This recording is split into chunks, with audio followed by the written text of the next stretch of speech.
በምስራቅ አፍሪካ የጦር ቤዝ የገነቡ ሀገራት ናቸው። ቀጠናው በዚህ ልክ ከባህር ማዶና ከሩቅ ምስራቅ የመጡ ሀገራት የጦር ሰፈር ሲገነቡ ከባህር ጠረፉ 60 ኪሎ ሜትር ብቻ የምትርቀው ኢትዮጵያ ግን እስካሁን ይህንን እድል መጠቀም ሳትችል ቆይታለች። በየቀጠናው ሀገራትም ኢትዮጵያ ይህን መብቷን ለማስጠበቅ ስትሞክርና የባህር በር ለማግኘት ጥያቄ ስታነሳ እንደ ጠላት ለመቁጠር ሲዳዳቸውና ሲመክሩ ተስተውሏል። በእርግጥ ይህ ምንቀኝነት ካልሆነ በስተቀር ኢትዮጵያ ይዛው የተነሳችው ጥያቄ ተገቢና አስፈላጊ መሆኑ ይታወቃል። የምስራቅ አፍሪካ በተለይ የአፍሪካ ቀንድ ሀገራት አሁንም በእንደዚህ ሀያላን ሀገራት የተከበቡ ናቸው። የሀያላኑ ሀገራት አህጉር ያቆራረጠ ውቅያኖስ የሰነጠቀ ፍላጎት አሁንም አላባራም። አሁንም ሀገራቱ በአፍሪካ ቀንድ ተጨማሪ የጦር ሰፈሮችን ለመገንባት እንቅስቃሴ ያደርጋሉ። የቀንዱ ሀገራት እጅግ በገዘፉት ሀያላን ሀገራት እየተከበቡና እየተዋጡ መሆኑ የአደባባይ ሚስጥር ነው። ኢትዮጵያን ሲጠብቁ ሌላ ችግር እየመጣባቸው መሆኑ በግልጽ እየታየ ነው። አሁንም የአፍሪካ ቀንድ ሀገራት ግን ከኢትዮጵያ ጋር በመተባበር የተሻለ ጠንካራ ኃይል ከመመስረት ይልቅ በሀያላኑ እየተከበቡ ጎን ለጎን ምንቀኝነትና ሴራን እየጎነጎኑ ይገኛሉ። አብሮ ማደግ እየተቻለ በትብብር ጠንካራ ሆኖ መውጣት እየተቻለ እርስ በርስ መነቋቆርና መነካከስ ላይ ትኩረት አድርጓል። ይህ ለአፍሪካውያን አይበጅም። ለምዕራባውያን ክፍት የሆነው የባህር ጠረፍ አካባቢ የጦር ሰፈር የመመስረት ሥራ ለኢትዮጵያ ዝግ እንዲሆን የአፍሪካ ቀንድ ሀገራት ከኢትዮጵያ ታሪካዊ ጠላት ግብጽ ጋር በመሆን እንቅፋት ለመሆን ሲጥሩ ያሁኑ የመጀመሪያው አይደለም። በአንጻሩ የኢትዮጵያን የባህር በር ጥያቄ ሲደግፉ የሚስተዋሉት በቀጠናው በፉክክር መንፈስ እየተንቀሳቀሱ የሚገኙት ሀያላን ሀገራቱ ሆኗል። እነዚህ ሀገራት አንዳቸው ከሌላኛው ተሽለው ለመገኘት በቀጠናው ጠንካራ ሁለንተናዊ አቅም ያላት ኢትዮጵያ ከጎናቸው ማሰለፍ ይፈልጋሉ።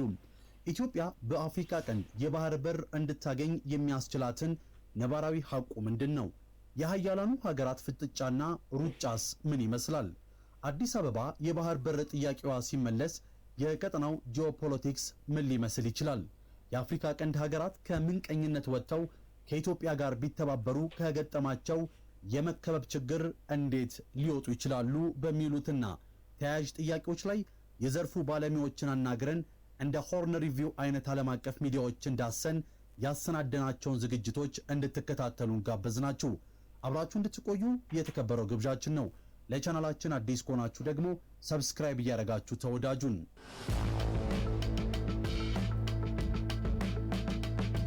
የዓለም ሀያላን ሀገራት የሚሯሯጡበት ምስራቅ አፍሪካ ለሀያላኑ ሀገራት እጅግ ተፈላጊና ስትራቴጂክ ቦታ መሆኑ ይታወቃል። በዓለም አቀፍ ደረጃ በርካታ ተጽዕኗቸው የጎላ ሀገራትም የጦር ቤዝን ገንብተዋል። አሁንም ግን አዳዲስ ፍላጎቶች ይስተዋላሉ። የጦር ሰፈር ያልገነቡ ለመገንባት፣ ቀደም ብሎ ያላቸው ደግሞ ለማስፋፋትና ተጨማሪ ለመገንባት ላይታች ሲሉ ይስተዋላሉ።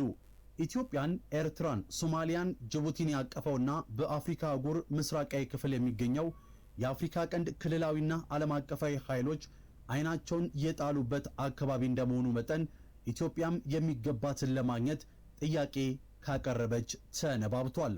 ቀደም ሲል ይህን አካባቢ ዋና ትኩረታቸው አድርገው የነበሩት እንደ አሜሪካና ቻይና ያሉ ሀያላን ሲሆኑ አሁን ግን የአፍሪካ ቀንድ ለአዳዲስ ተወዳዳሪዎች ወሳኝ የፉክክር ሜዳ ሆኗል።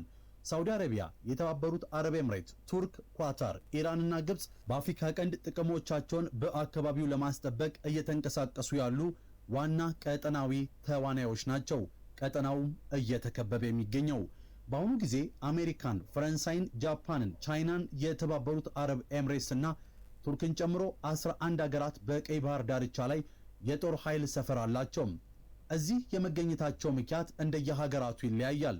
ይሁንና የቅርብ ጊዜ ጂኦፖለቲካዊ ክስተቶች የአካባቢውን ስትራቴጂካዊ ጠቀሜታ በማሳደጉ ቀይ ባህር ታላቅ የኃይል ሽኩቻ ምህዋር መሆኑን ግልጽ ያደርገዋል።